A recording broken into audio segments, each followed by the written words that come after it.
la bienvenida a este primer encuentro en el que, bueno, vamos a ver el Evangelio de Juan. Ojalá sea muy provechoso para todos, que nos ayude a meditar, a reflexionar y también revisar y evaluar el caminar en nuestras comunidades, que podamos votar, que podamos aprender y conocer en este curso. Tal vez a muchos nos falta conocimiento sobre este evangelio, pero que todo lo que veamos y aprendamos podamos volcarlo en nuestras comunidades, para que juntos y fortalecidos sigamos en el camino de este Jesús liberador.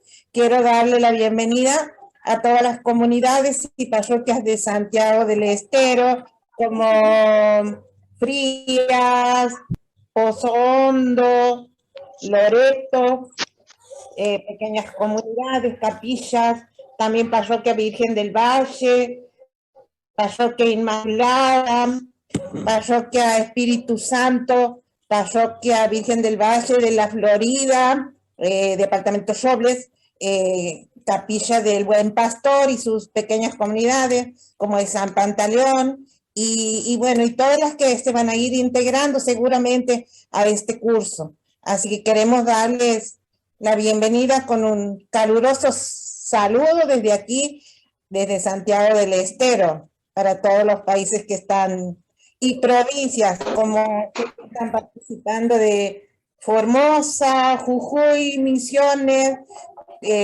Buenos Aires también creo que me han puesto, y bueno, y después Chile, que también he visto que han pasado en los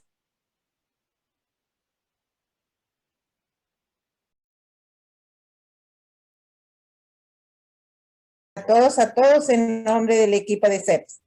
Bolivia. Y Bolivia, muy bien.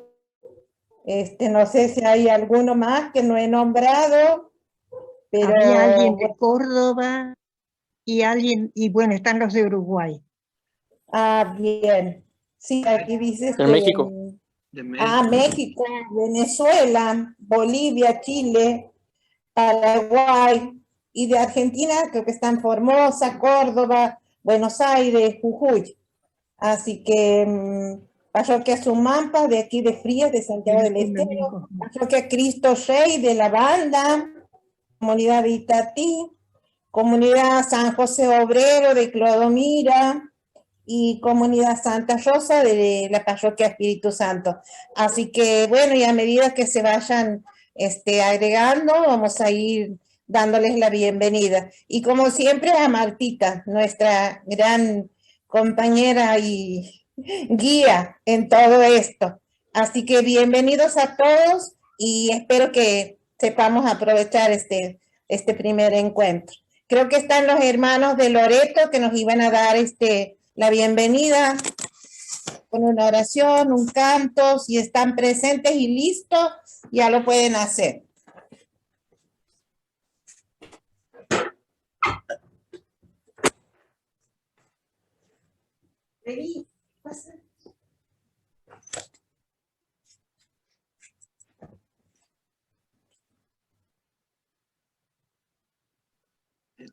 Están los hermanos de Loreto para que podamos rezar juntos con ustedes.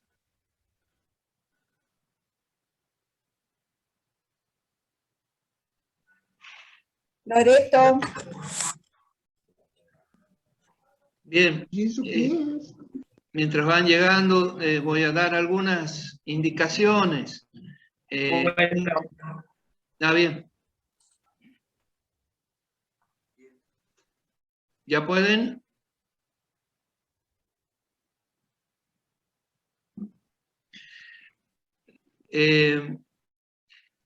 En principio todos vamos a tener apagados nuestros micrófonos para no interrumpir, ¿no es cierto?, la presentación sin querer.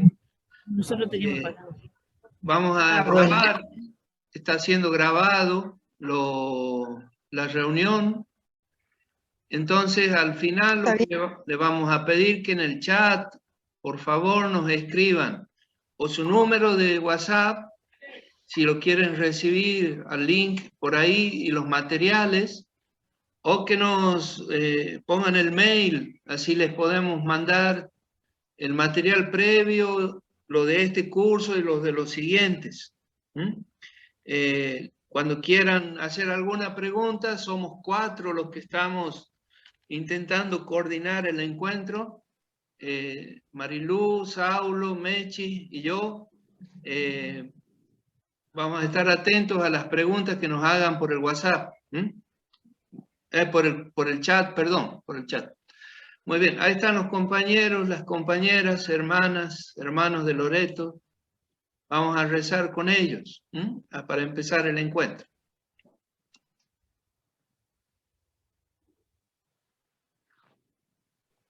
Están sin sonido, Tuni. Muy buenas tardes, estamos aquí en la parroquia de Loreto reunidos para comenzar este encuentro. Muy contentos, empezamos con una canción, Iglesia Sencilla. Como nace la flor más bella, muy lentamente en la oscuridad. Hoy renace de nuevo la iglesia, toda engalanada de fraternidad. El dolor de los oprimidos le está doliendo en el corazón y recobra su fuerza de signos para conquistar nuestra liberación. Iglesia sencilla, semilla del reino, iglesia bonita, corazón del pueblo, iglesia sencilla, sencilla del reino, iglesia bonita, corazón del pueblo. En tus manos está la esperanza de las barriadas de la ciudad, y en los campos muy de mañana tu voz es el signo de tu despertar. Eres eco de los profetas, eres presencia del Salvador, eres árbol que a diario florea, porque su retoño es la herencia de Dios. Iglesia sencilla, semilla del reino, iglesia bonita, corazón del pueblo, iglesia sencilla, semilla del reino, iglesia bonita, corazón del pueblo.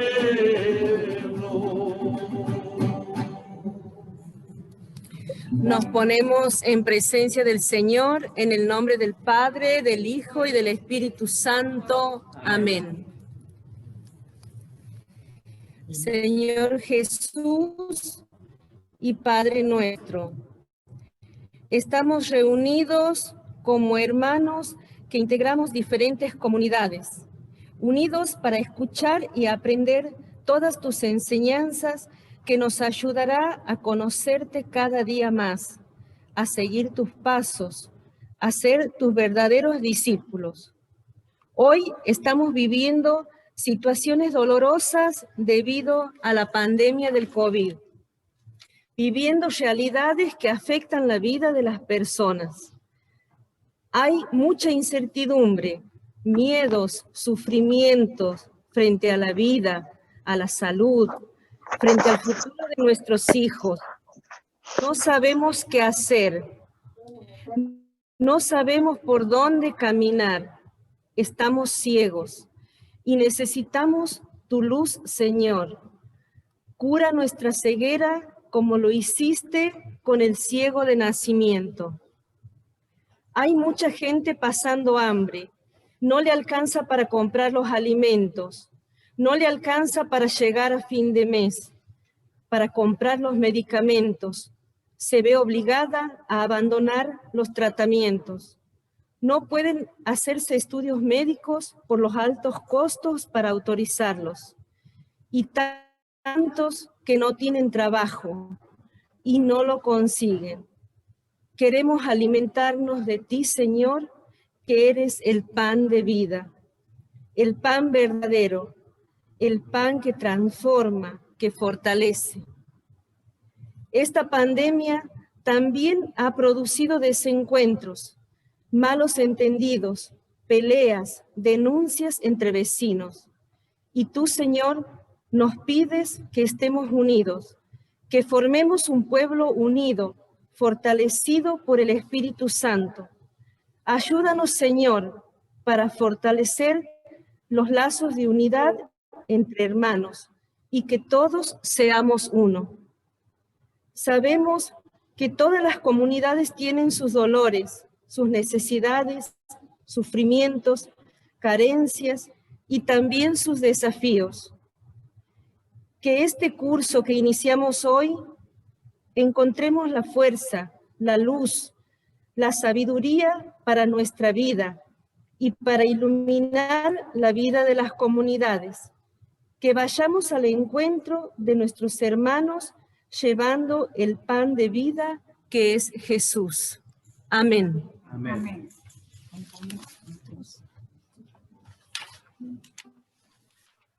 Vamos a cantar unas estrofitas de la canción Los Rostros.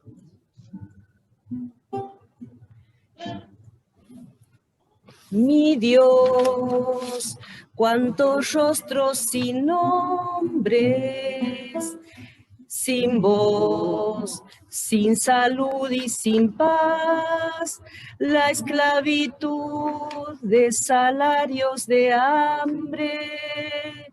Mi Dios, cuántos rostros sudados, rostros de operarios sin voz, para exigir sus derechos dejados. Solo podremos llevar al hermano el calor de un mundo mejor, compartiendo con él el pan del amor. Ven, Jesús, abrazados aquí, eres tú hecho pan este altar, solo así podremos amar. Mi Dios, cuántos rostros sudados, rostros de operarios sin voz, para exigir sus derechos dejados. Solo podremos llevar al hermano el calor de un mundo mejor, compartiendo con él el pan del amor. Ven, usados aquí, eres tú hecho pan este altar, solo así podremos amar. Mi Dios, cuántos rostros de tristes, jóvenes sin estudios, sin paz, sus ideales no son más que sueños. Mi Dios, cuántos rostros marcados, cultos de niños sin hogar, en soledad viven abandonados. Solo podremos llevar al hermano el calor de un mundo mejor, compartiendo con él el pan del amor. Ven, Jesús, abrazados aquí, eres tú hecho pan este altar, solo así podremos amar. Muchísimas en el nombre gracias. del Padre, del Hijo y del Espíritu Santo. Amén. Muchísimas gracias, comunidad de Loreto, de la diócesis de Santiago del Estero. Vamos a pedirle al padre Raúl Ibarra, al padre Miguel, que nos salude, que nos cuente cómo va esta experiencia de comenzar un proceso de formación en la parroquia. Padre Miguel, bienvenido. Buenas, gracias. Buenas a todos los hermanos que están participando en distintas comunidades. En primer lugar, desde el Buen Pastor, en la parte sur de la ciudad de Santiago, yo quería comentarles que el obispo estaba intentando comunicarse, está por Tucumán ahora, nuestro obispo Vicente, por la ordenación episcopal del padre Pepito Díaz. Y seguramente si no lo puede hacer ahora, capaz que en cualquier rato se da una vueltita. De parte nuestra, solo decirles que nuestra parroquia, que está teniendo un crecimiento así acelerado en orden a la cantidad de viviendas que se suman, seguramente en este tiempo serán como 3.000 viviendas más, nos ha desafiado a pensarnos en un tiempo de misión y que estimamos solo va a ser posible desde la fuerza de Jesús que acompaña la vida de nuestras comunidades. Por eso, como que fuese una opción importante para nosotros, ojalá podamos renovar la vida de nuestra parroquia y nuestras comunidades siempre volviendo a Jesús.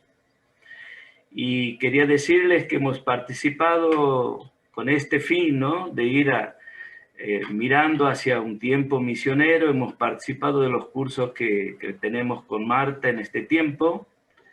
Y bien, con alegría nos sumamos nuevamente a este nuevo compartir con el Evangelio de Juan. Ojalá que podamos este sentimiento que tengo de tener a Jesús en el centro de la vida de nuestra comunidad, lo sigamos extendiendo por toda nuestra diócesis. Eso nomás, Julito. Muchísimas gracias. El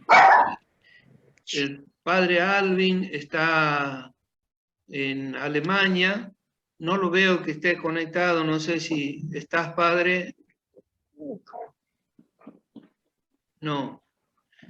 Bueno, cuando pueda entrar, él nos va a acompañar, junto con otros compañeros vienen acompañando el proceso de la comunidad, de las comunidades base. Está el padre Tino también por ahí. Vamos a comenzar el curso. Les contaba, van a ser 4 encuentros. En el primero ahora vamos a ver el Evangelio del discípulo amado. En el segundo encuentro vamos a hablar sobre la comunidad del discípulo amado, ya no tanto sobre el Evangelio en sí. En el tercer encuentro vamos a ver la mujer, ¿no?, en el Evangelio del discípulo amado. Y en el último, en el cuarto encuentro, vamos a trabajar sobre la cristología de este Evangelio del discípulo amado. En el medio, Marta nos va a ir entregando apuntes para que podamos leer. Entonces, el desafío nuestro va a ser hacerles llegar a todos, ¿no? Por eso les pedía que dejen su mail o su WhatsApp en el chat, así todos reciben a tiempo. Y también, cuando nos contesten desde el mail, desde el WhatsApp, cuéntenos un poquito de sus comunidades, de dónde son, qué están haciendo. Así los podemos ir conociendo y dándonos a conocer entre todos.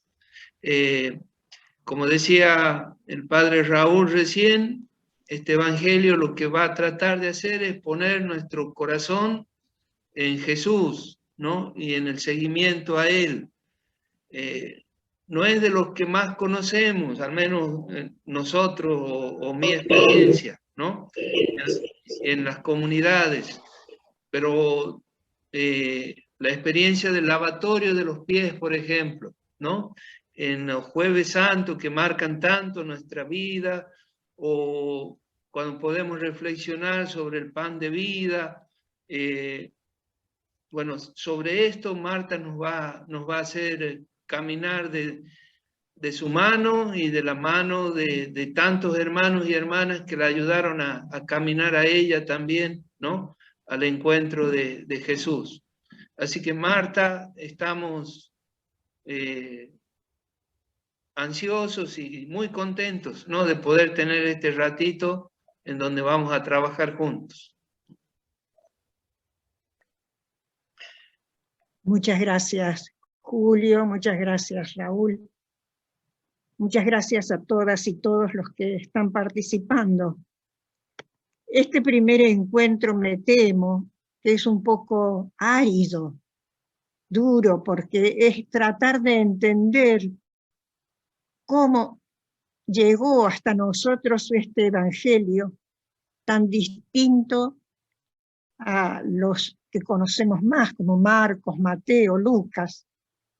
El evangelio de Juan es el gran desconocido para nosotros, para nosotras, porque tiene toda una teología, una cristología, difícil a veces de entender. Para poder entrar a este evangelio, antes que nada, quisiera decirles que sintámonos en este tiempo de pandemia necesitados para poder nacer de nuevo. Entonces, que sea el evangelio del discípulo amado una invitación a un nuevo nacimiento. Ahora vamos a entrar a la introducción. Es un entrar al evangelio. Si pueden tenerlo abierto en la mano, sería bueno, pero si no, no importa, porque vamos a ir leyendo los textos. Pero es importante que cuando leamos los apuntes, cuando leamos cualquier texto, tengamos el evangelio a mano y busquemos las citas. Fíjense que vamos a entrar diciendo que nos introducimos en el evangelio que lleva el nombre de Juan. Que lleva el nombre de Juan. No es Juan el autor, lo vamos a ir viendo. Llamaremos a este evangelio de varias maneras. Podemos decir evangelio de Juan, o evangelio del discípulo amado, o evangelio de las comunidades del discípulo amado, o cuarto evangelio. Cualquiera de esos títulos nos introducen en este texto riquísimo por otra parte. Hoy no vamos a dedicar más de 45 minutos a esta exposición para que tengamos tiempo de hacer un trabajo en grupos, pero el apunte que hemos preparado es bastante completo. Daré un breve pantallazo al comienzo para entrar después al evangelio propiamente. Orígenes escribió esto. ¿Nos lo va a leer? Saúl, creo. Sí, dice, la flor de los 4 evangelios es el evangelio de Juan. Orígenes, que es... ¿Se escucha? Fuerte, Saúl. Sí, Saúl. Fuerte, bien. Sí. Sí. Dice, la flor de los 4 evangelios es el evangelio de Juan, cuyo sentido profundo, sin embargo, no puede comprender quien no haya apoyado la cabeza en el pecho de Jesús y no haya recibido de él a María como su propia madre. Este comentario ya nos introduce en algo importante para nuestra espiritualidad. Este comentario de Orígenes, un teólogo de los comienzos de la Iglesia, nos invita, antes de entrar al Evangelio, a tener una experiencia como discípulas y discípulos amados, a poner nuestra cabeza, nuestro corazón, nuestro oído en el corazón de Jesús y a recibir a María como su madre. Entonces, que sea este primer comentario una invitación a una espiritualidad del discípulo amado. ¿Quién es el autor o los autores o las autoras del cuarto evangelio. En Juan 21:24 leemos: Este es el discípulo que da testimonio de estas cosas y las ha escrito, y nos consta que su testimonio es verdadero. ¿Quién es ese discípulo? Va a decir en el capítulo 21:20 que es discípulo amado. Entonces, ¿por qué se le llama el Evangelio de Juan? Nos preguntamos. ¿De verdad es el apóstol Juan, el hijo del Zebedeo, el discípulo amado? Fíjense que en todas las imágenes que van a encontrar ustedes en las parroquias, va a estar al pie de la cruz la Virgen María y el apóstol Juan. Es una falsa o mala o errónea interpretación del texto. Vamos a ver por qué entonces, si el discípulo amado es el autor de este evangelio, nosotros lo hemos recibido como el Evangelio de Juan. Entre los años 70 y 135, las dos guerras judías contra Roma, circulaban muchos textos entre las comunidades. No había solamente 4 evangelios, había muchos más. El evangelio de Pedro, el de Tomás, el evangelio de Mateo, o el protoevangelio. Había muchísimos otros evangelios, y había otras cartas, y había otros escritos. La pregunta era, ¿cómo saber cuáles de esos textos realmente eran inspirados y si enseñaban la verdad sobre Jesús de Nazaret? Uno de los criterios que se pusieron o que tenían o que les nacía por experiencia era que el autor fuera alguien o un apóstol o alguien muy cercano a un apóstol. Y no podía ser una mujer, por supuesto, en aquel tiempo no podía ser una mujer.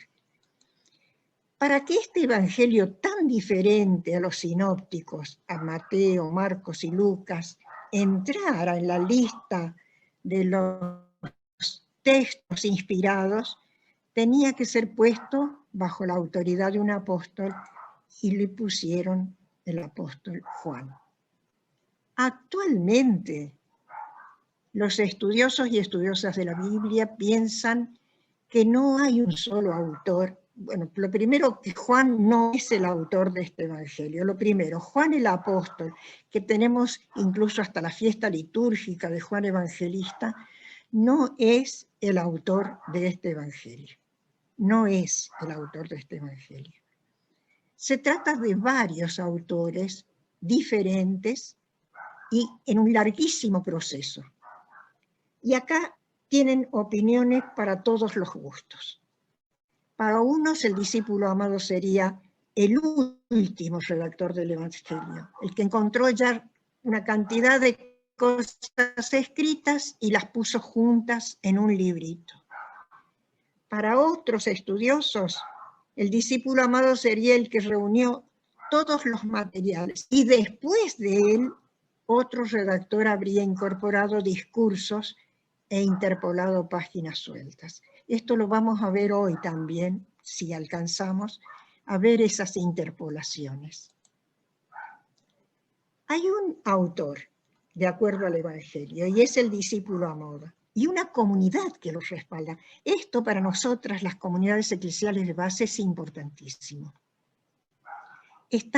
Cuando abrimos el Evangelio, estamos en contacto no solamente con una persona, sino con una comunidad que vigila, que acompaña, que controla lo que se ha escrito y da testimonio de su fidelidad. Saulo nos va a leer esto. Este es el discípulo que da testimonio de estas cosas y las ha escrito, y nos consta que su testimonio es verdadero. Fíjense en este nos. ¿Quién es ese nos? Nos consta que este testimonio es verdadero. Ese nos es la comunidad. Y esta comunidad no solamente aparece en este último capítulo que fue añadido casi por el año 100, sino que aparece desde el comienzo en el himno cristológico del principio, ese himno tan hermoso que habla de la palabra que se hace carne. La palabra se hizo carne y habitó entre nosotros, y nosotros hemos contemplado su gloria, gloria que recibe del Padre como Hijo único, lleno de gracia y verdad. Aquí está el nosotros de esa comunidad. Es una comunidad que nos está entregando el legado de lo que ellos han vivido. Nunca nadie puede encontrarse con Jesús si no es pasando por el testimonio de fe de las comunidades. Y lo mismo es para este texto. Este discípulo amado aparece en 7 textos. Recuerden, 7 es algo completo. Nos quiere decir que es una persona, un personaje que ha acompañado todo el desarrollo de la vida de Jesús. Aparece en la última cena. Recuerden, están todos reclinados, no tenían mesa, estaban sentados sobre cojines, en mesas sí, pero muy bajas, muy cerca del suelo, sobre las alfombras. Allí este discípulo está muy cerca de Jesús, recostado en el pecho de Jesús. Vamos a volver sobre esto. El segundo texto en que aparece es al pie de la cruz. El tercero es en la mañana de la resurrección. El cuarto es junto al lago de Galilea.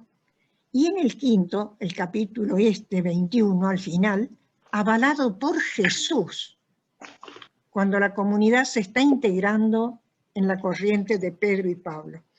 Yo en el primer apunte les volví a recordar lo que ya habíamos visto, porque nosotros ya habíamos visto las corrientes eclesiológicas de las primeras comunidades. Se las volví a poner para que puedan ubicar entre esas corrientes la corriente del discípulo amado que en un momento dado de su historia se integra a la gran iglesia apostólica o corriente de Pedro y Pablo. En estos 5 textos aparece así: el discípulo amado de Jesús o el discípulo que Jesús amaba. Pero hay 2 textos más. Uno al comienzo, cuando Juan Bautista señala a Jesús.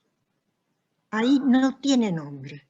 Dice que había 2 discípulos, uno era Andrés, el otro no tiene nombre.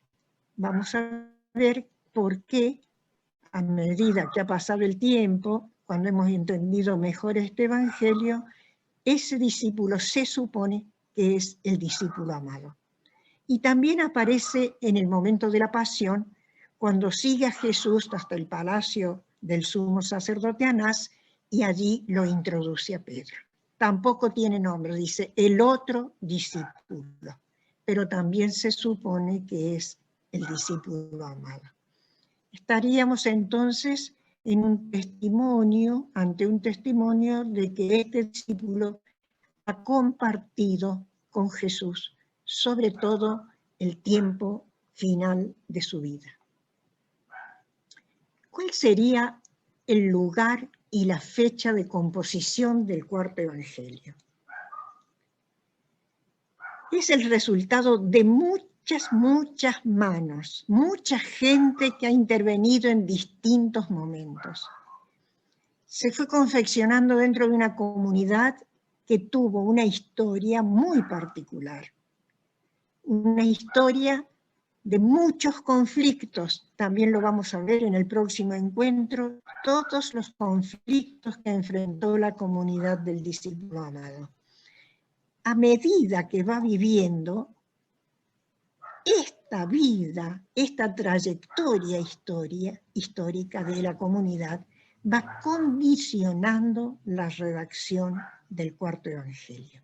Entonces estamos ante un evangelio muy complejo, complicado, compuesto de muchas pequeñas partes, compuesto de cosas que se han ido juntando, armando a lo largo de mucho tiempo, por muchas comunidades. Fíjense que nosotros ahora al presentarnos, miren cómo se ha presentado sobre todo la diócesis de Santiago del Estero, las comunidades de tal lugar, las comunidades de tal. Sin embargo, sienten que hay una unidad porque son las comunidades de la diócesis de Santiago del Estero, pero son distintas, tienen distintos nombres, viven en lugares diferentes, tienen situaciones distintas. Eso mismo está en la base del evangelio que llamamos de Juan. Vamos a ver algunas. El próximo encuentro va a ser dedicarnos a cómo eran esas comunidades o esa comunidad resultante de muchas comunidades. En el Evangelio de Juan aparecen varias y diversas comunidades. Aparecen los discípulos de Juan el Bautista. Son, lamentablemente, hacia el final, con ellos va a haber un conflicto tremendo porque los discípulos de Juan el Bautista piensan que Juan el Bautista es el Mesías. La comunidad de los samaritanos y samaritanas, que en el libro de los Hechos es recién post-pascual, pero que en el libro del discípulo amado, en el Evangelio del discípulo amado, es una comunidad que se integra en los comienzos. La comunidad de Betania, una comunidad de hermanas con un hermano. La comunidad de Galilea reunida en torno a María Magdalena. Y también hay gente que piensa que cuando el Evangelio está hablando de caminar en la verdad, hacer la verdad, fíjense qué bonito esto, porque no dice decir la verdad, que es solo una parte de la verdad. Dice hacer la verdad, dice caminar en la verdad. Es un llamado a la coherencia de vida. Todo eso estaba en los esenios, una comunidad que si ustedes tuvieron tiempo y leyeron el vocabulario van a ver que eso es una comunidad de monjes parecidos a los monjes que se han retirado al desierto para vivir más santamente y para esperar el Mesías. Esos textos de la verdad que aparecen en el Evangelio que lleva el nombre de Juan pertenecen a gente que ha sido de los esenios. También están los griegos que en tiempos de Jesús están queriendo conocer quién es y que van a integrarse más adelante. Son muchas comunidades, son distintas, son diversas. Estas comunidades se desarrollaron en sus comienzos en Palestina, Jerusalén, Samaria, Galilea. En esta época contaron con la presencia de apóstoles testigos de Jesús como María Magdalena, Andrés, Tomás, Felipe, la samaritana, Marta de Betania, su hermana María y su hermano Lázaro. Es el tiempo de la tradición oral. Estas comunidades, esto es bonito para nosotros, para nuestras comunidades eclesiales de base, se caracterizan por la presencia de mujeres en lugares de dirigencia. Se caracteriza por la igualdad entre hermanos y hermanas. Lo vamos a ver mucho más detenidamente el próximo encuentro. Por una organización sin jerarquías. Esto crea un poco de escozor, picor en nuestra jerarquía eclesiástica. Pero sin embargo, el cuarto evangelio es así. Es un evangelio que no tiene jerarquías. se ha puesto como su gran jerarquía el amor entre los hermanos. Y por tener como gran mandamiento de sus vidas el mandamiento del amor. Para el conocimiento del Evangelio, en este tiempo en que se están organizando estas comunidades, ya comienzan a ponerse por escrito algunos milagros de Jesús que en el cuarto Evangelio no se llaman milagros, sino señales. En los sinópticos encontramos Jesús hizo tal milagro. En el Evangelio de Juan, nunca. En este Evangelio son señales. Como señales indican hacia otra cosa. Hay que mirar más lejos. El año 70, recuerden esta fecha, recuérdenla porque marca un hito importantísimo para que entendamos y conozcamos las primeras comunidades. Hay un cambio de época y de lugar. Y la comunidad del discípulo amado, las comunidades todavía no son una sola comunidad, van a sentir muy fuerte lo que significó el año 70. El general romano Tito toma Jerusalén y destruye el templo. Eso fue terrible.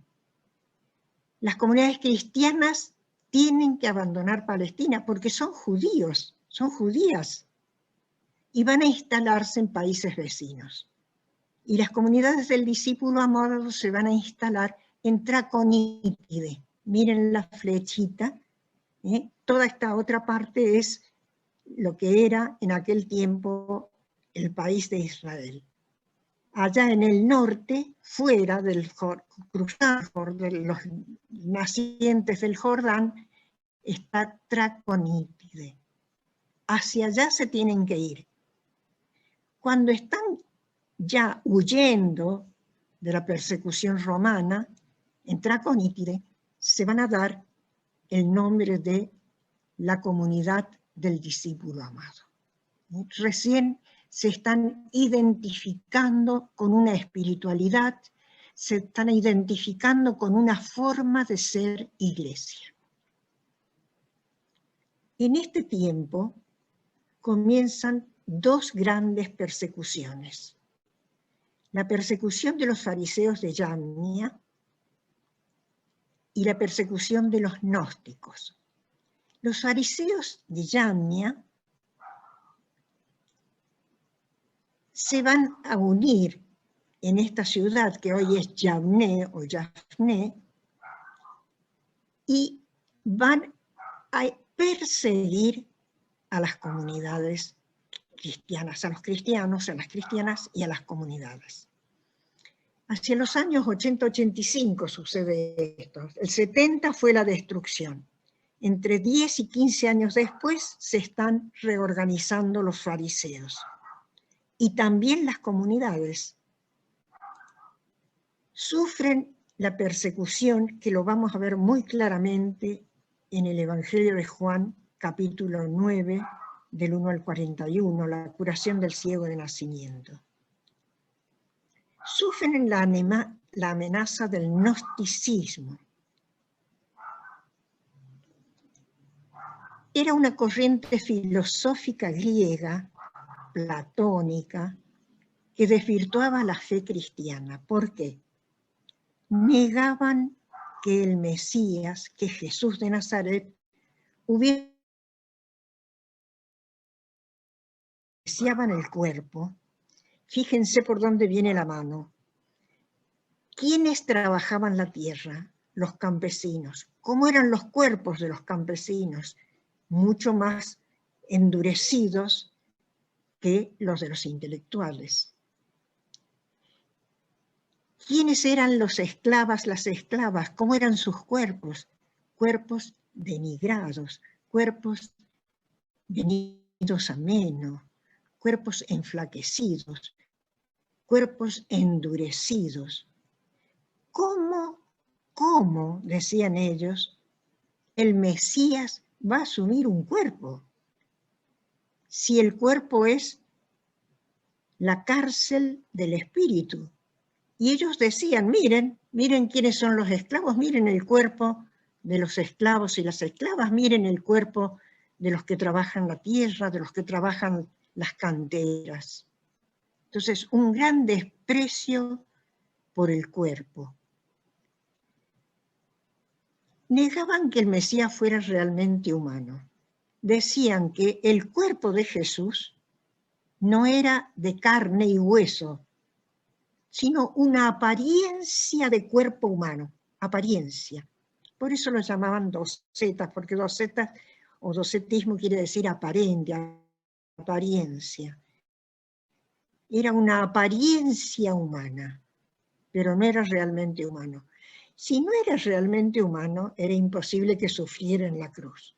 Entonces, todo eso está entrando, está golpeando a las comunidades. Y mientras tanto van escribiendo textos, páginas de este Evangelio del discípulo amado. Pero todo esto que están viviendo y sufriendo está condicionando la escritura de este documento.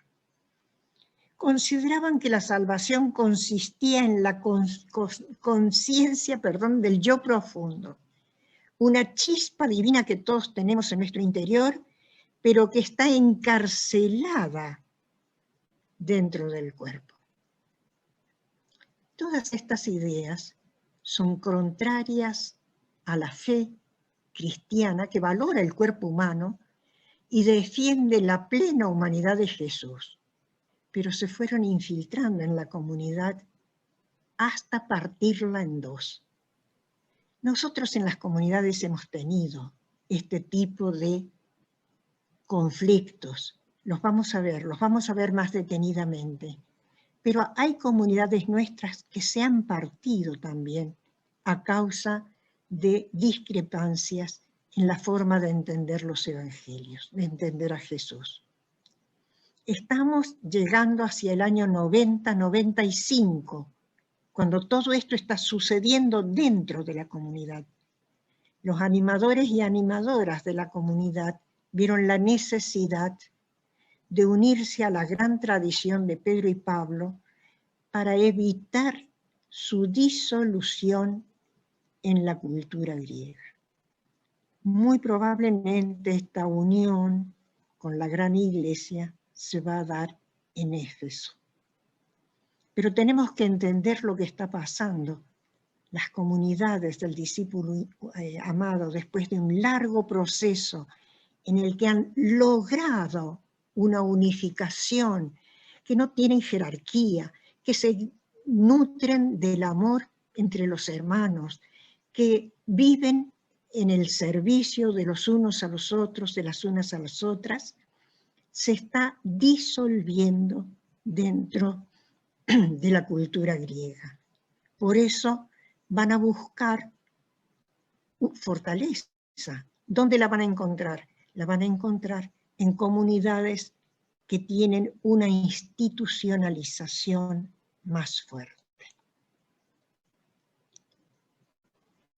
El capítulo 21 del Evangelio de Juan muestra la gran dificultad que estas comunidades tuvieron para ser aceptadas por la gran iglesia de Pedro y Pablo. No las querían, las rechazaban. Y después vamos a ver también por qué llegan a tener tales conflictos. Para que este evangelio entrara en el canon, tuvieron que ponerle el nombre del apóstol Juan como autor. Todo esto nos está poniendo en contacto con comunidades que sufrieron lo mismo, igual o peor o mejor, no sé, que nosotras las comunidades eclesiales de base. Nosotras las comunidades eclesiales de base hemos sido muy marginadas por la gran iglesia. Hemos sido combatidas por la gran iglesia. No nos hemos apartado nunca, pero hemos sido muy combatidas. ¿Por qué? Porque en el fondo tenemos cosas muy parecidas a las comunidades del discípulo amado. Ese proceso de formación y rupturas de las comunidades del discípulo amado se va a notar en el proceso de formación del cuarto evangelio, va a aparecer. La predicación oral de los discípulos y discípulas que conocieron a Jesús debió ser muy diferente de unos a otros, muy variada, muy rica.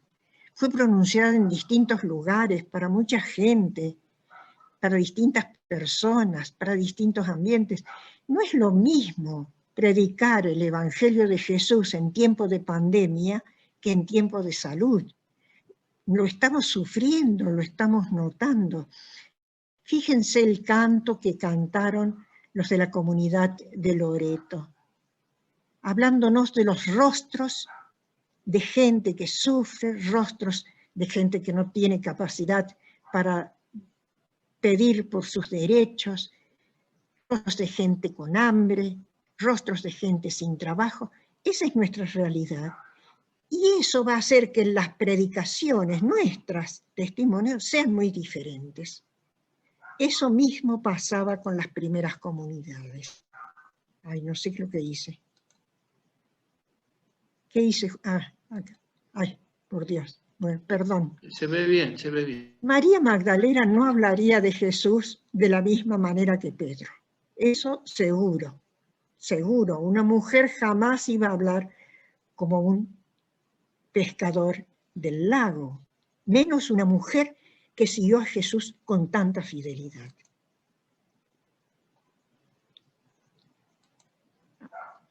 Entonces, miren lo que encontré. Esto lo encontré en internet, lo corté y lo pegué tal como lo encontré porque me parece que está bastante cercano a lo que debe haber sido la formación del cuarto evangelio.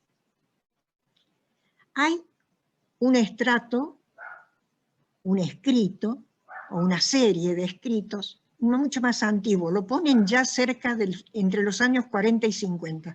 Teniendo en cuenta que la Pascua de Jesús es el año 30, tengan en cuenta que a los 10, 20 años ya se están escribiendo tradiciones sueltas, colecciones de milagros y relatos diferentes de la pasión de Jesús. Entonces, eso ya es casi al comienzo de las comunidades cristianas. 10, 20 años después de la Pascua de Jesús, tenemos pequeñas hojas sueltas. Era difícil escribir. Tenían que escribir en papiro o tenían que escribir sobre pieles de corderos trabajadas. Era difícil, pero sin embargo, inmediatamente ya se ponen por escrito. Colecciones de milagros y relatos de la pasión.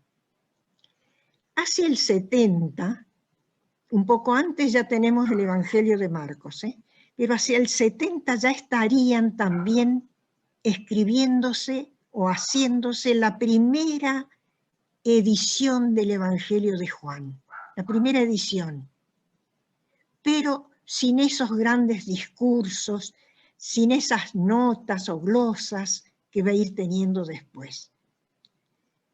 Hacia los 80, estamos en este momento en Traconítide ya,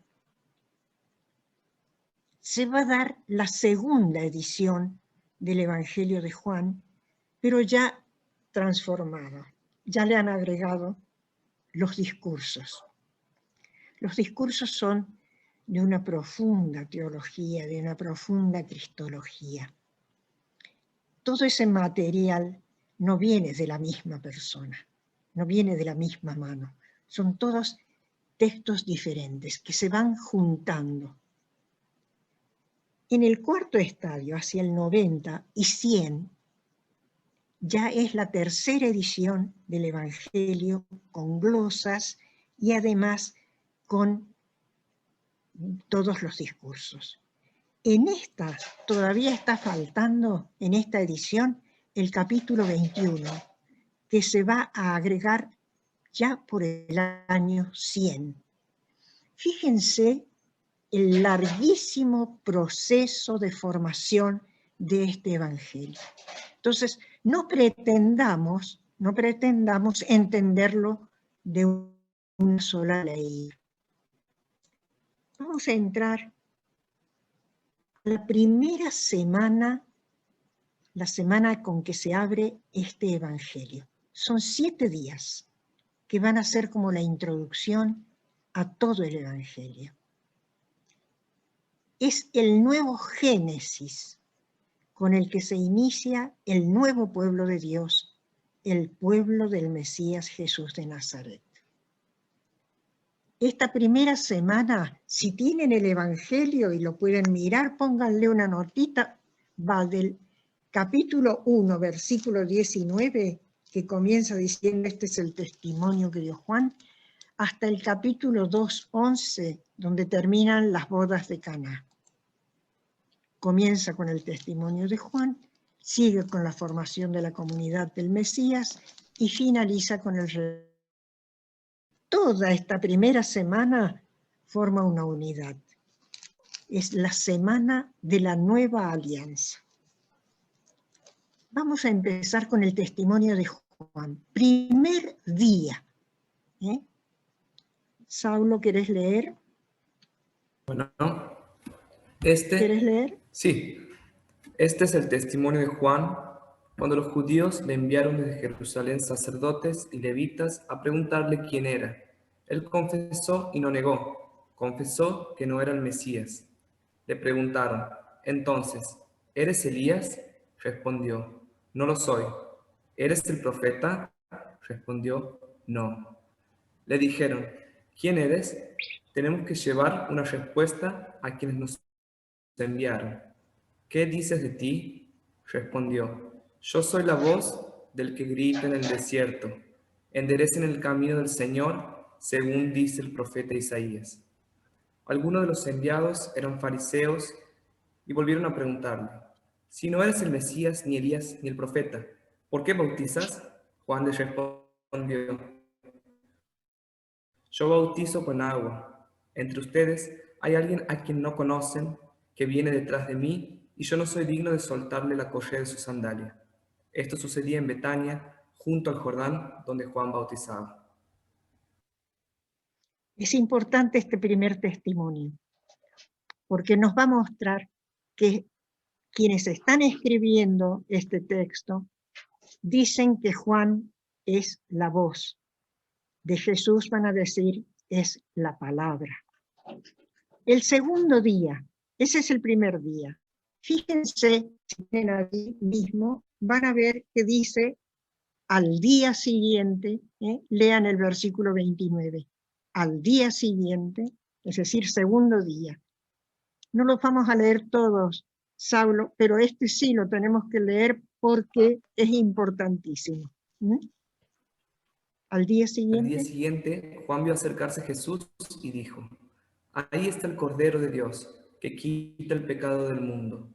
De él yo dije, detrás de mí viene un hombre que es más importante que yo, porque existía antes que yo. Yo no lo conocía, pero vine a bautizar con agua para que él fuera manifestado a Israel. Juan dio este testimonio. Contemplé al Espíritu que bajaba del cielo como una paloma y se posaba sobre él. Yo no lo conocía, pero el que me envió a bautizar me había dicho, aquel sobre el que veas bajar y posarse el Espíritu es el que ha de bautizar con Espíritu Santo. Yo lo he visto y atestiguado que él es el Hijo de Dios.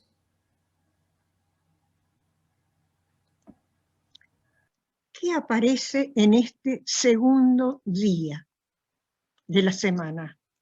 A Jesús lo llaman el Cordero de Dios que quita el pecado del mundo. No hay antecedentes del uso de término Cordero como nombre del Mesías. Es primera vez que se ve en la Biblia. No habla de los pecados, sino de el pecado del mundo. Para Juan, para la teología del Evangelio de Juan, no se trata de pecados, sino que se trata de un pecado que lo está corrompiendo todo. Y no se trata de purificar, sino de quitar, de eliminar ese pecado, esa realidad que infecta nuestra vida. Otra cosa que está diciendo Juan en ese segundo día de esta semana es la efusión del Espíritu, que baja sobre Jesús y se queda en Jesús. No es una posesión provisoria del Espíritu, sino definitiva. Y más adelante el mismo Evangelio nos dirá que el Espíritu le fue dado a Jesús sin medida. Van 2 días. El tercer día empieza en el versículo 35. Lo vamos a leer, Saulo, porque necesitamos entrar en este. Al día siguiente estaba Juan con 2 de sus discípulos. Viendo pasar a Jesús, dice: «Ahí está el Cordero de Dios». Los discípulos, al oírlo hablar así, siguieron a Jesús. Jesús se volvió y al ver que le seguían les dice: «¿Qué buscan?». Respondieron: «Rabí», que significa maestro. «¿Dónde vives?». Les dice: «Vengan y vean». Fueron, vieron dónde vivía y se quedaron con él aquel día. Eran las 4 de la tarde.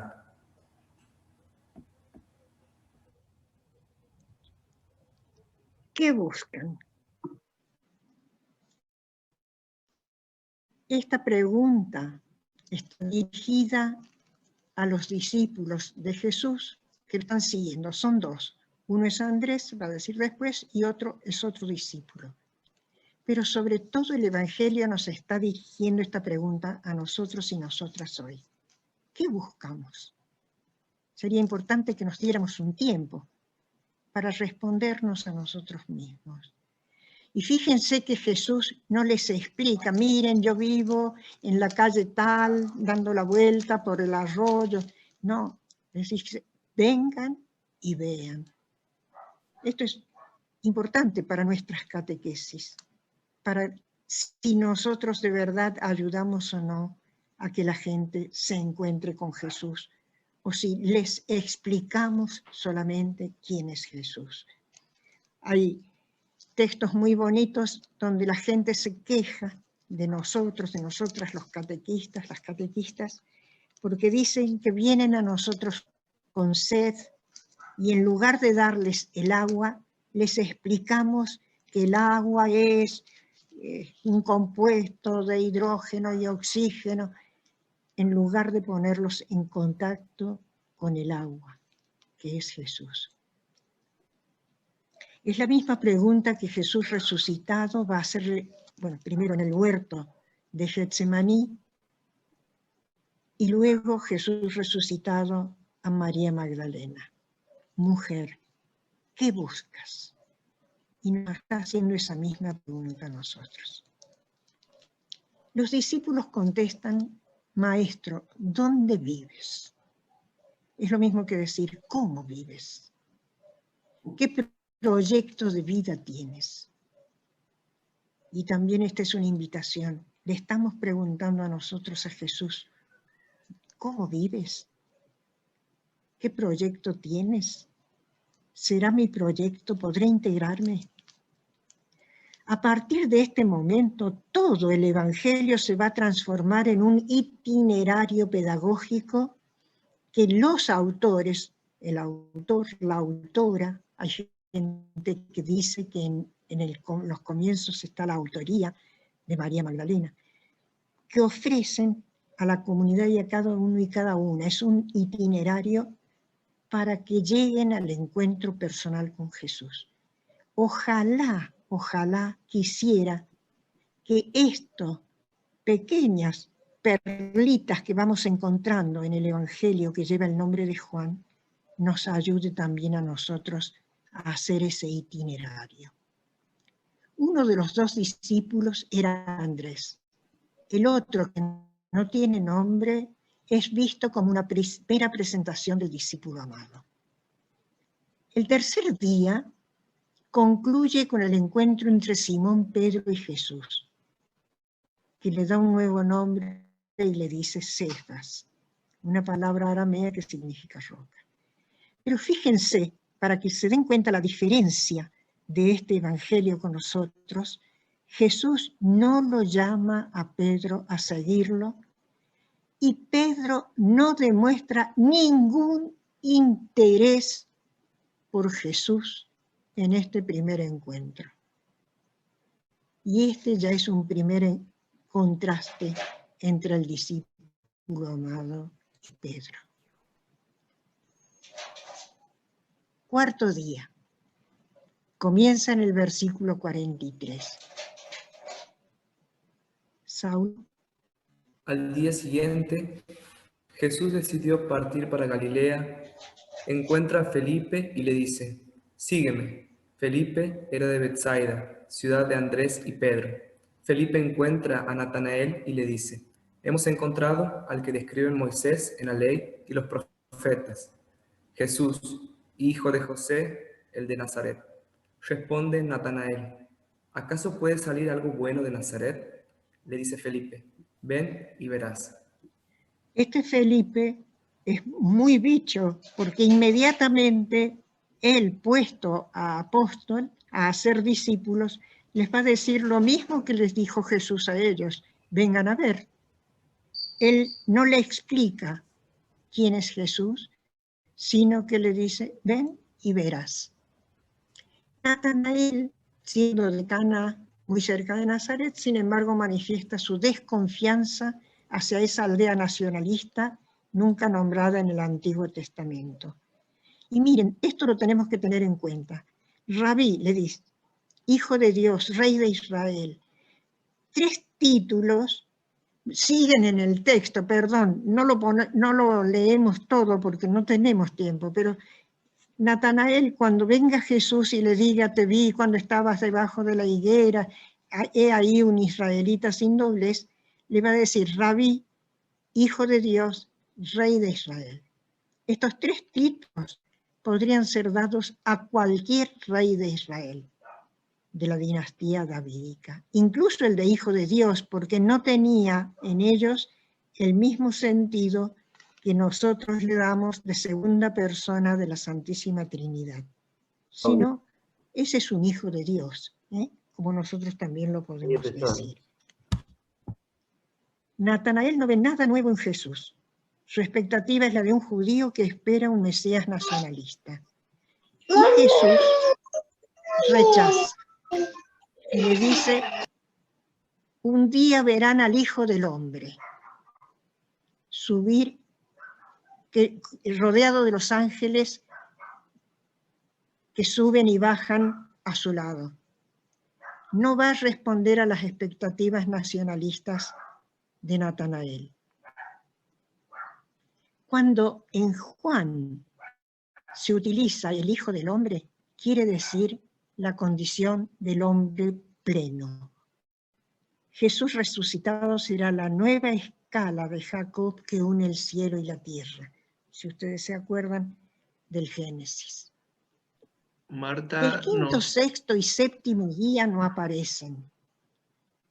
Marta, 10 minutos. Salta a 3 días después, en que se celebraban las bodas de Caná. Julio, ¿me estás hablando? Sí, 10 minutos más. ¿Cuántos? 10 minutos más. ¿Cuántos? 10. Bueno. Dale. Bueno. 10. El texto de las bodas de Caná lo hemos leído mucho y lo enseñamos. 3 días después, eran 4 los que habíamos visto y 3 días después son los 7 de la primera semana. El texto de las bodas de Caná no es un texto de matrimonios, no es para ser leído en una celebración de matrimonio, porque si lo leemos como una celebración de matrimonio solamente, le estamos quitando todo el significado que tiene en este evangelio. Es un cambio de alianza. Las tinajas de piedra representan la ley de Moisés dada sobre las piedras. Ya no dan alegría a la gente. Tienen agua, no tienen vino. María va a decir, hagan lo que Él les diga. Haciendo lo que Jesús nos diga, vuelve la fiesta al pueblo de Dios. Quería hacer una primera reacción si estamos viendo, si estamos entrando a este evangelio, cómo nos vamos sintiendo, pero como no nos queda tiempo, dejemos ese tiempito para el trabajo en grupo. Espero que se estén sintiendo bien. Espero de corazón que estén entrando a este evangelio. Rapidísimamente les digo, si abrimos el evangelio y juntamos desde el capítulo 1 al 12, tenemos el primer librito que es el libro de los signos o señales. Empieza en Caná de Galilea y son 7 señales. Van a terminar con la resurrección de Lázaro. Va a ser un increciendo, va a ir creciendo en estas señales que nos van mostrando al Hijo de Dios. Estos 7 signos o señales son las bodas de Caná. Si hicieron el trabajo previo, ustedes la tienen que tener clarito, ¿no es cierto? La curación del paralítico de la piscina de Betsaida, la curación del hijo de un funcionario real, Jesús que camina sobre las aguas, la compartida del pan, el milagro de lograr que los judíos compartan el pan, la curación del ciego de nacimiento y la resurrección de Lázaro. En los sinópticos, los milagros se narran para mostrar que en Jesús se hace presente el reino de Dios.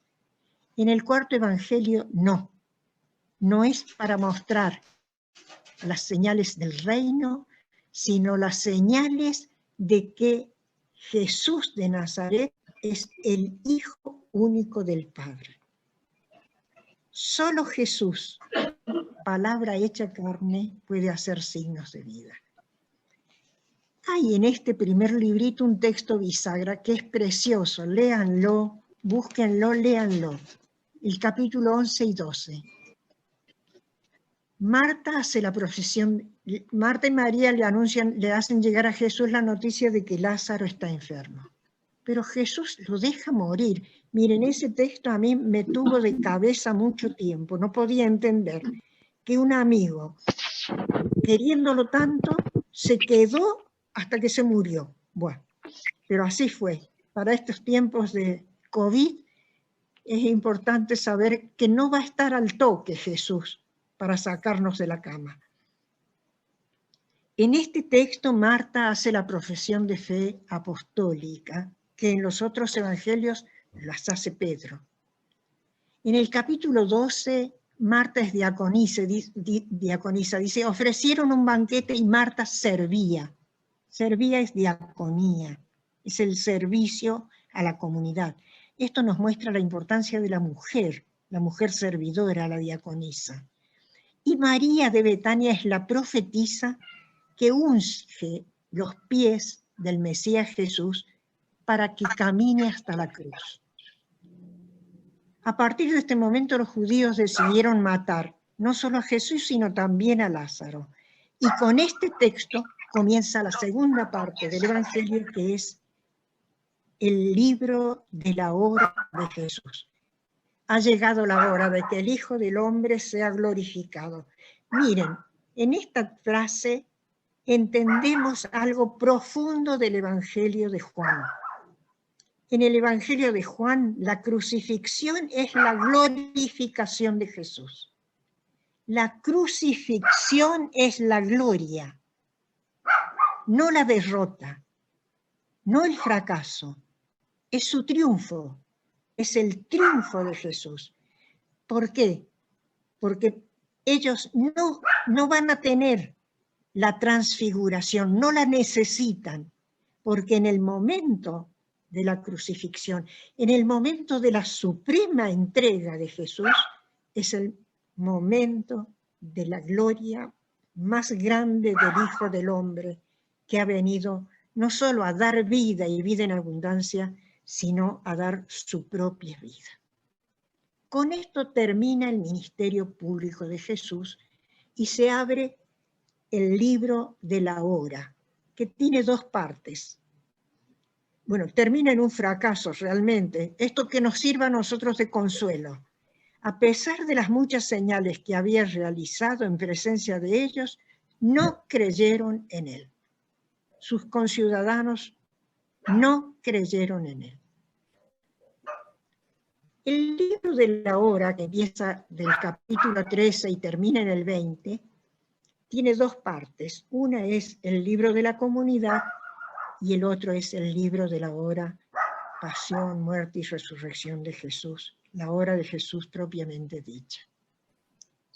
Este libro de la comunidad se inaugura con el lavatorio de los pies y el mandamiento nuevo y el anuncio de la traición.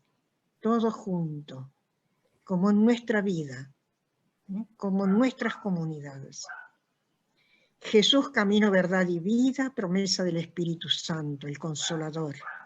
Jesús, la vid verdadera, que reitera el mandamiento del amor del amigo que es capaz de dar la vida. El anuncio de que los expulsarán de las sinagogas, esto se refiere a los fariseos de Yamnia. Y el capítulo 17, que es llamado el Padre Nuestro de la comunidad del discípulo amado. En este mismo libro de la hora entra el momento de la pasión y glorificación de Jesús. El capítulo 18, Jesús pregunta, ¿a quién buscan? Y aquí se da una gran teofanía. Cuando le dicen al Jesús el Nazareno, dice, yo soy.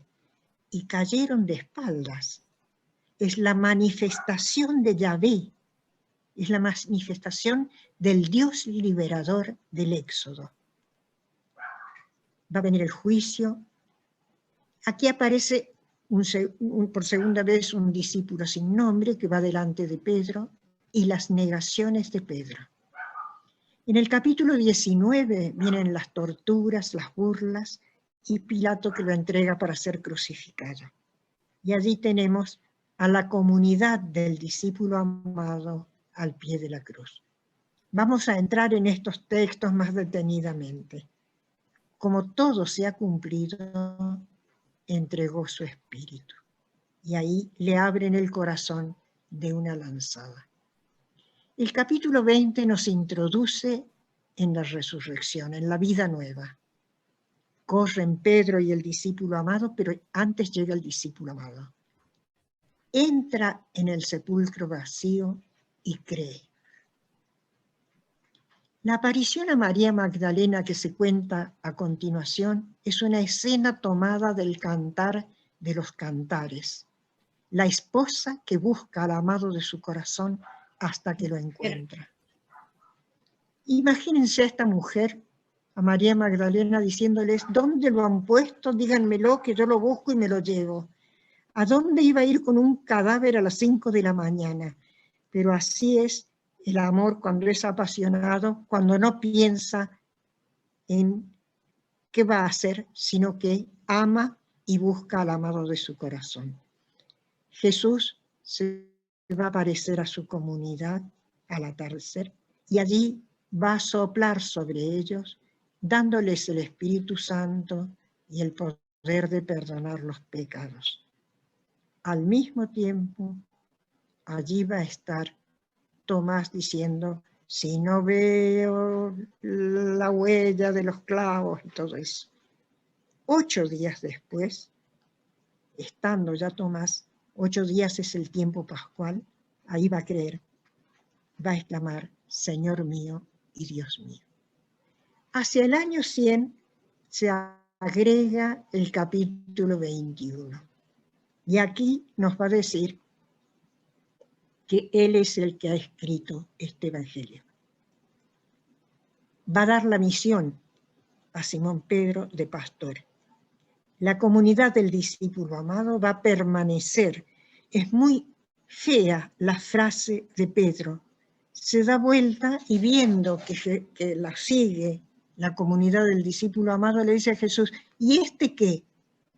esa dificultad terrible que tuvieron los de las comunidades del discípulo amado para poder integrarse a la gran corriente de la Iglesia oficial. A mí esto me suena muy, muy parecido a las dificultades que hemos tenido las comunidades eclesiales de base para poder mantenernos con fidelidad dentro de la gran tradición eclesial, sin romper la comunión, pero al mismo tiempo manteniendo nuestra autonomía y nuestra originalidad. Aquí va a llegar el segundo final del Evangelio. Y según mi teléfono, se completaron los 10 minutos que me habían dado. Muy bien. Tengo muchas cosas más que decirles, pero no hay tiempo. Bien. Lo que falta aún por decir, por supuesto, no es lo mismo escuchar a Marta, pero vamos a tener por su ¿quién nos quiere contar, ¿no?, lo que han podido conversar?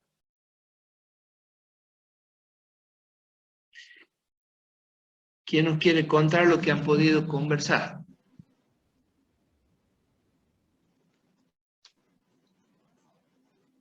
Bueno, mirá, el grupo que nos tocó a nosotros fue internacional. Habíamos de Santiago del Estero, de Bolivia y orientales. Oh, qué lindo. Primero nos tratamos de un poquito de familiarizar y luego entramos en la pregunta. La primera, Marta ya había dicho todo, pero algunos sorprendidos porque siempre habían escuchado el Evangelio de Juan, y hoy Marta nos mueve el tablero. Personalmente, algo de eso tenía leído. También tenía leído de que con Pedro nunca habían hecho muy buenas migas. Juan era hijo de un pescador adinerado que tenía varias barcas y tenía obreros. Y Pedro era un obrero, como decimos hoy. De ahí puede ser que viniera un poquito el roce entre ellos, ¿no? Juan, yo no estoy seguro si se fue o lo fueron del lugar de su radicación inicial. Sabía de que, como contó Marta, se había juntado con una cantidad de hermanos, y entre ellos habían elaborado lo que hoy conocemos como el relato de Juan. Y las mujeres habían tenido gran aporte, sobre todo Magdalena. Bien. Y era una comunidad que a la mujer le daba su lugar. No como dijo Marta, que su colega Marta estaba para el servicio y que hacía la comida y todo.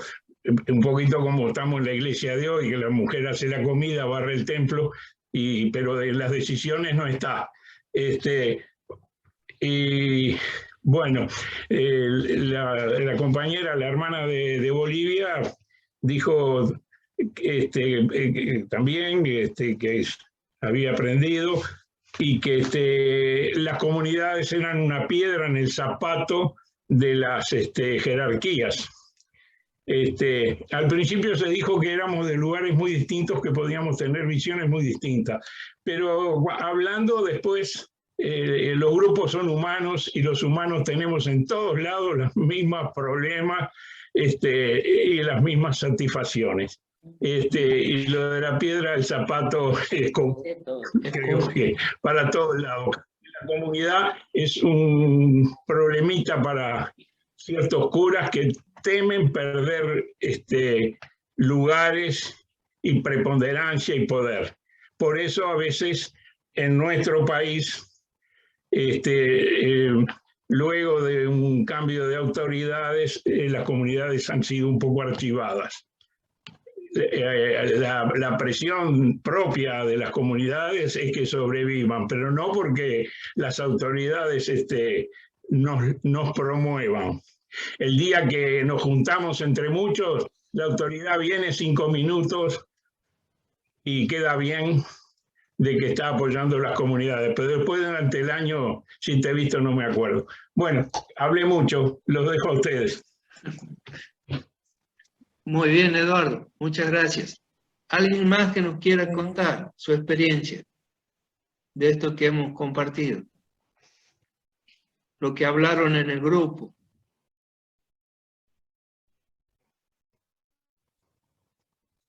Me llamo Sonia. Sonia, muy bien.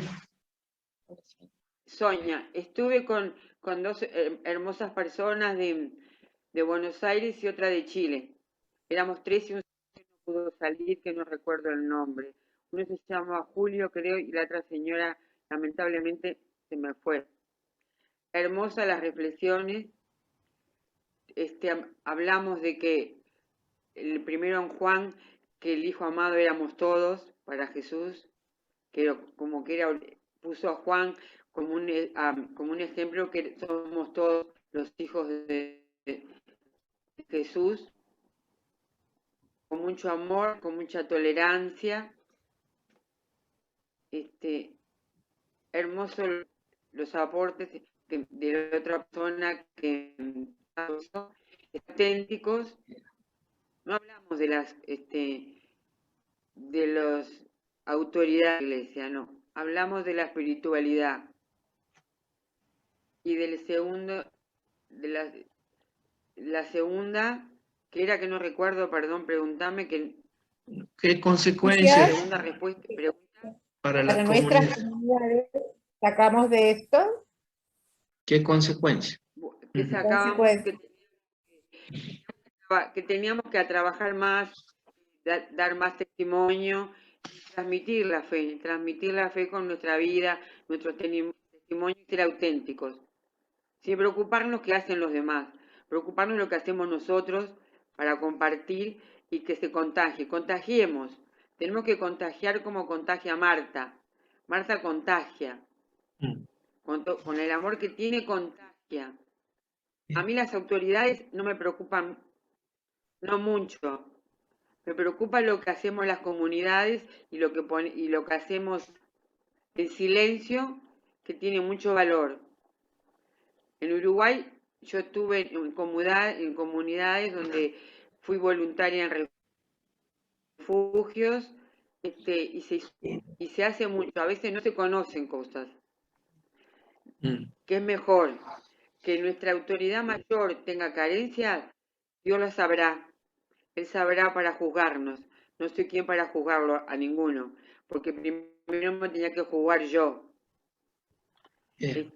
Lo que sí estoy contenta de estar en una comunidad como Felipe Santiago, que crecí mucho con ellos, que es Eduardo y Cristina, y somos muchos más, gracias a Dios, pero que luchamos y hemos hecho muchos esfuerzos, sobre todo Eduardo y Cristina.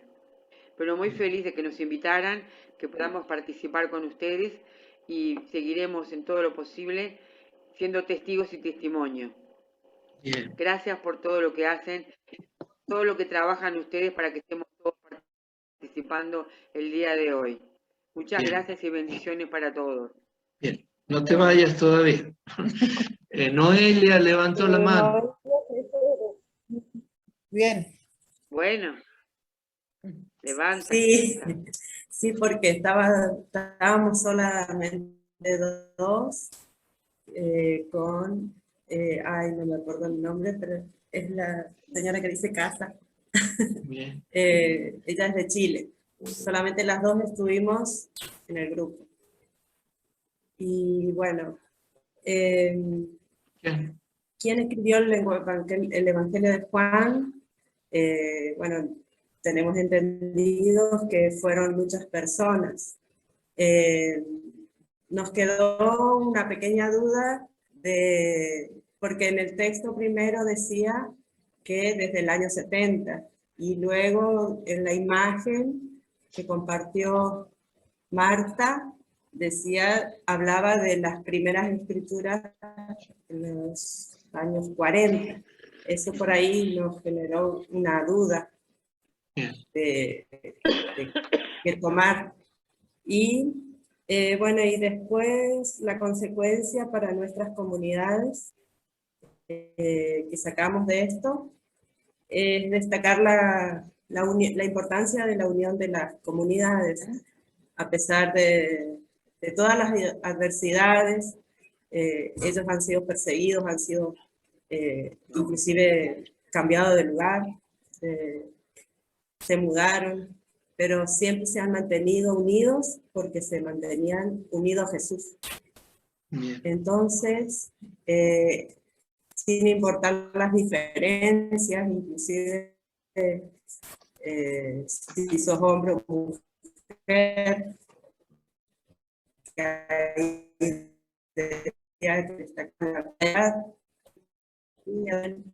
jerarquía, pensar que alguien es más importante, o lo que dice va a ser más inteligente o más sabio, sino la importancia de que todos aportan un poco y todos tienen un testimonio acerca de la vida de Jesús, inclusive hoy el testimonio personal que cada uno aporta a la comunidad.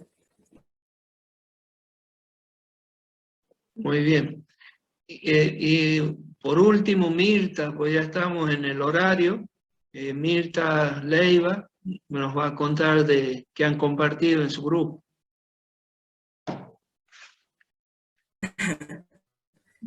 Noelia, no sé si entendí bien la duda, pero el Evangelio suelto, páginas sueltas, empiezan a escribirse ya a 10, 20 años después de la Pascua de Jesús. Claro, pero como texto no va a estar preparado hasta el 70, después del 70. Bien. No sé si entendí bien la duda, pero sí, eso es lo que quise decir. No sé si lo dije, ¿no? Pero como páginas sueltas, textos sueltos, ya al comienzo, antes del año 70. Pero desde el 70 en adelante ya tenemos un texto más complejo, más completo. Claro. Aunque se va a seguir completando luego en los años, en las décadas siguientes. Gracias. Yo, además, se me cortó a mí la comunicación, pero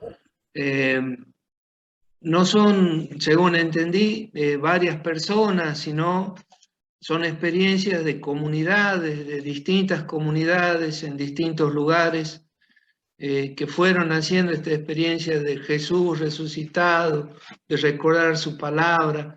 Entonces no pensemos que la palabra de Dios es solo un hombre que escribe, sino vidas de comunidades que están puestas en cada reflexión, ¿no? La comunidad de Marta y María, la de María Magdalena, la de los samaritanos, ellos son el discípulo amado, ¿no? Bien. Al final va a haber un redactor final que le dé como unidad a todo, ¿no? Bien. Al final de todo ese larguísimo proceso habrá un redactor, hay un redactor que le da unidad y nos entrega esta joyita que es el Evangelio del discípulo amado. Bien. Pero es como dice Julia, ¿no? Es la experiencia.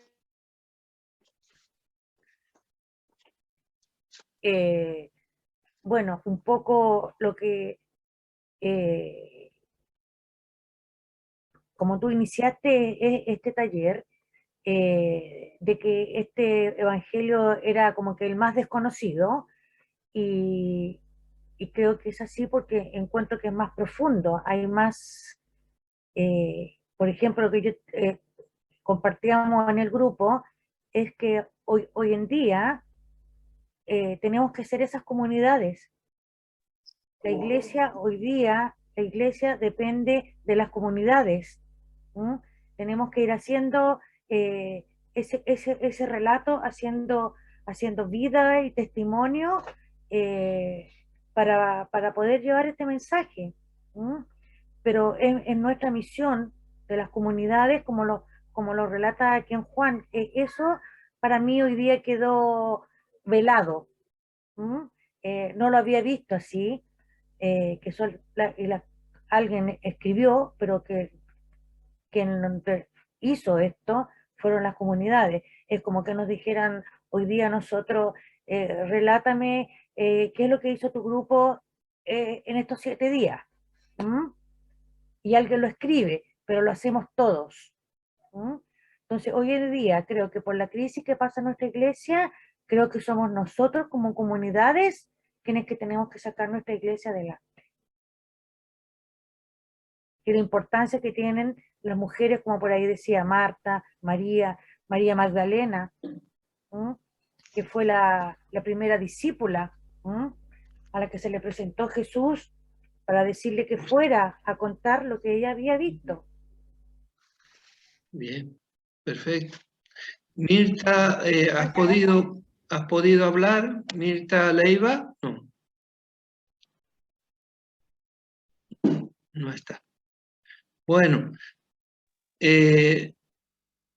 Acá estoy. perfecto. Sí, Me tardé un poco, no me estoy escuchando, estoy atenta. Solo que para que mi conexión no me falle, apago el audio y el micrófono y la cámara también. bien. Bueno, nosotros estuvimos 4. Las 3 personas eran ahí de Santiago del Estero y yo era la única extranjera ahí. Bueno, nosotros compartimos este tema del quien escribió el Evangelio de Juan. Y pensamos que la mayoría eran mujeres las que escribieron el Evangelio de Juan. Y que la mayoría eran mujeres las líderes de comunidades. Eran comunidades diversas, pero eran en la mayoría mujeres. Y solamente por ese sistema patriarcal, tiempo de la época, tuvieron que ponerle nombre de varón, tuvieron que inventar que eran solamente hombres los que escribían. Pero el tinte del Evangelio es de mujeres. Y más la garantía de eso, como la aparición de Jesús a María Magdalena, a quien se le apareció primerito fue a María Magdalena.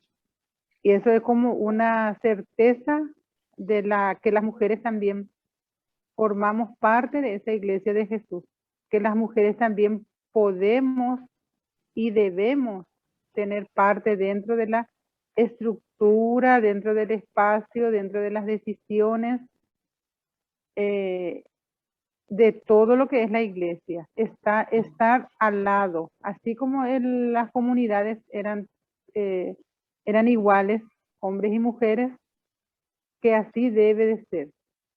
Y en la segunda pregunta, dijo la compañera que en la diversidad de comunidades es muy importante esa diversidad y sin perder la unidad de ser iglesia.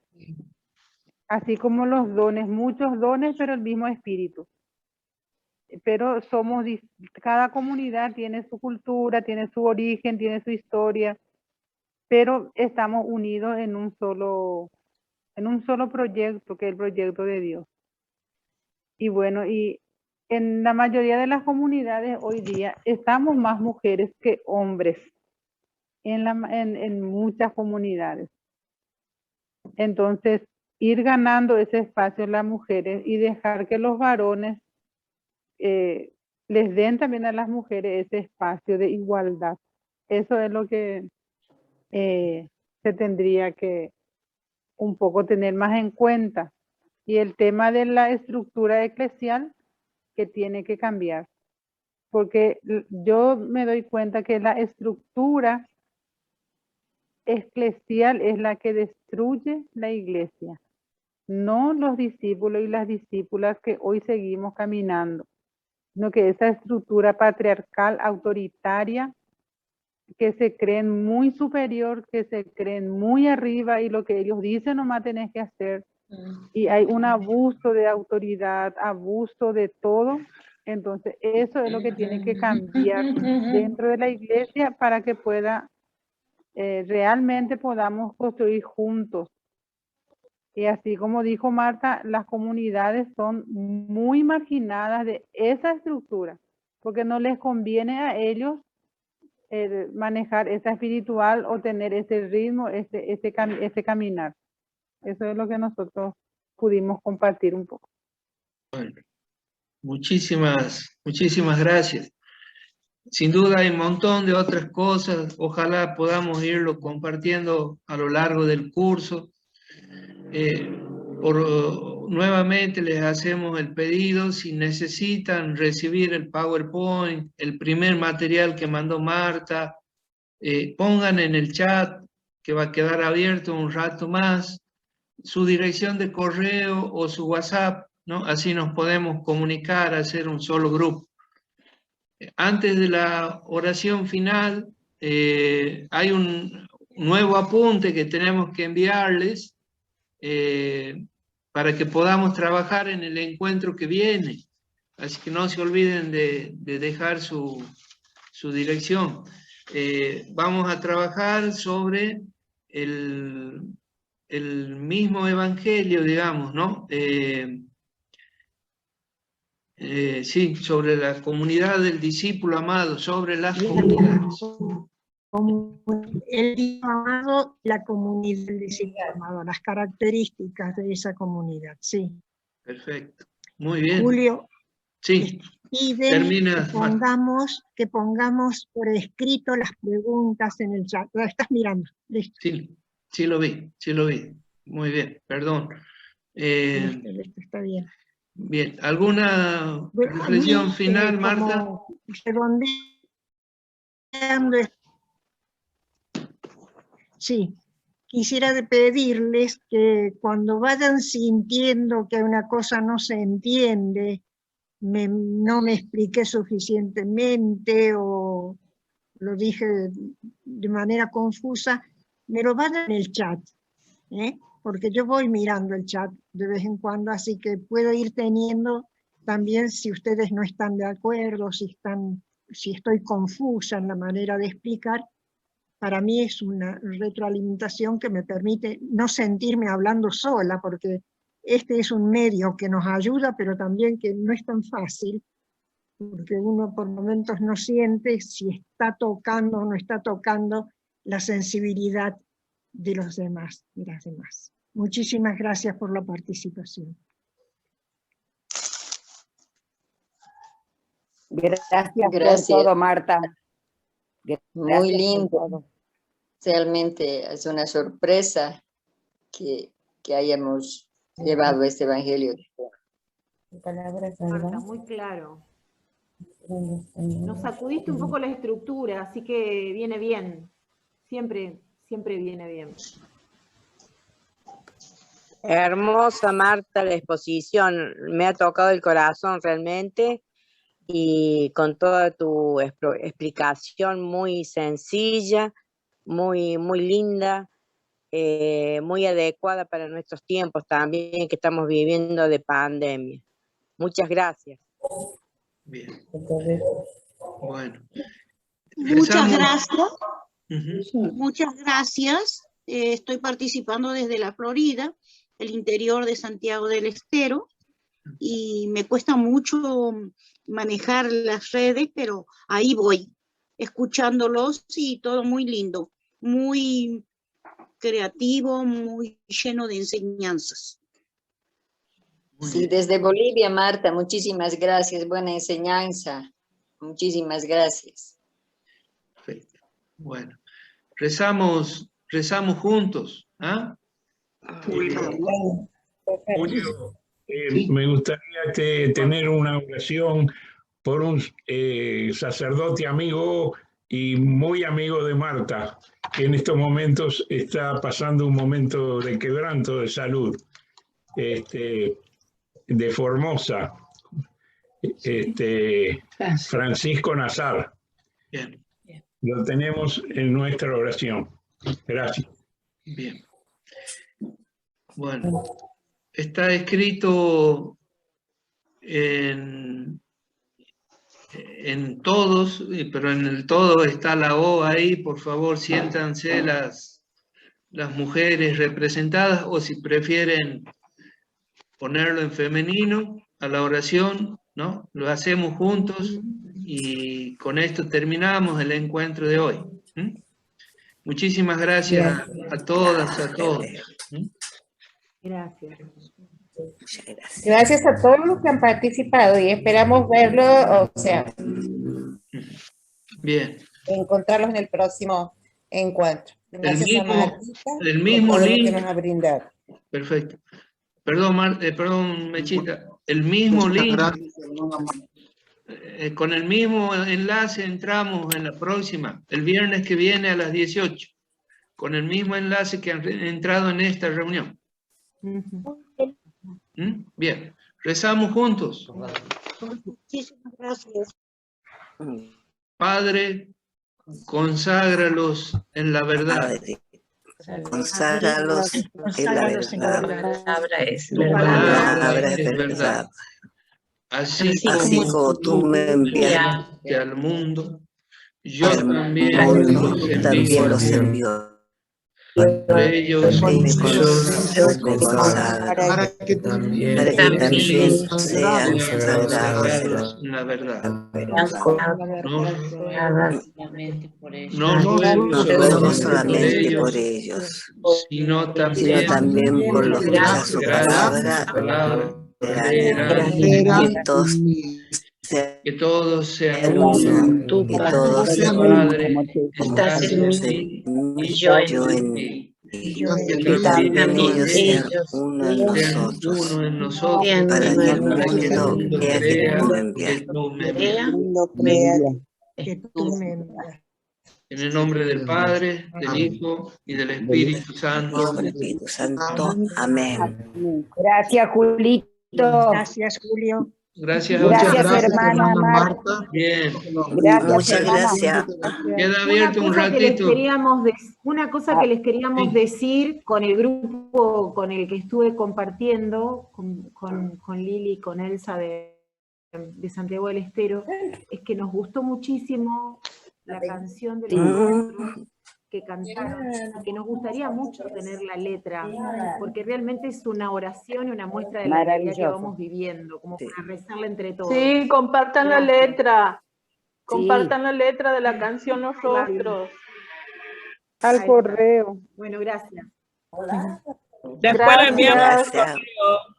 Gracias. Chao, chao. Háganlos deberes.